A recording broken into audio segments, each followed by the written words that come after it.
आज करायचंय सोया पनीर कोफ्ता। त्यासाठी इथे पाणी उकळलं, त्यात थोडंसं मीठ घालायचंय आणि एक पाकीट हे याच्यामध्ये थोडंसं वाफवून घ्यायचंय।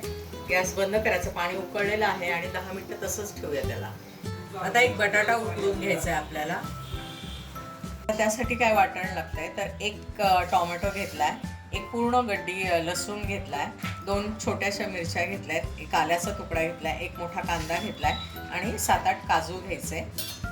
नंतर एक मसाला वेलची, 2 हिरवी वेलची, 3 लवंग, 4 काळे मिरे आणि दालचिनीचा तुकडा। हा एवढा गरम मसाला त्यात वापरायचा आपल्याला।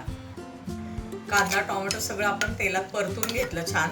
नंतर थोडंसं पाणी टाकून थोडंसं शिजवलं आणि आता हे मिक्सरमधून वाटून घ्यायचं आहे। वाटण आपण वाटून घेतलंय, हे असं पिळून घ्यायचं, याचं सगळं पाणी काढून टाकायचं आणि हे मिक्सरमधून फिरवायचं आहे।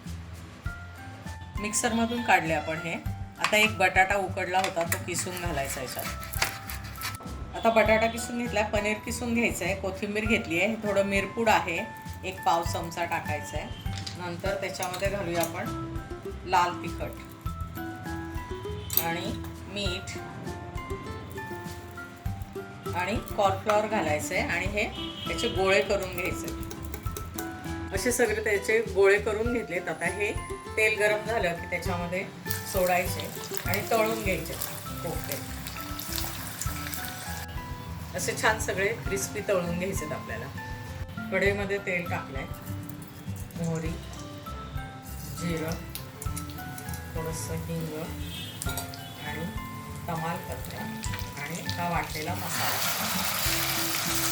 ह्याच्यामध्ये तुम्ही वापरता ते मसाले वापरा। इथे मी कांदा लसूण मसाला आणि गोडा मसाला वापरला आहे, कारण ह्याच्यामध्ये गरम मसालाही असतो।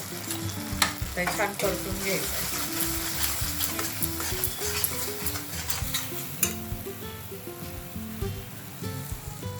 त्याच्यामध्ये चवीनुसार मीठ घालायचं आहे।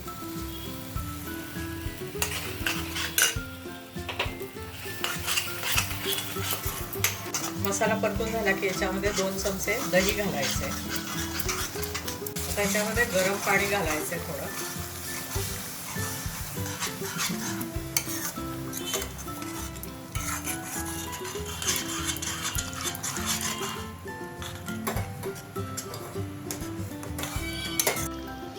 आता छान घट्ट झाली आहे भाजी, शिजलाय रस्सा। त्याच्यामध्ये कसुरी मेथी घातली थोडीशी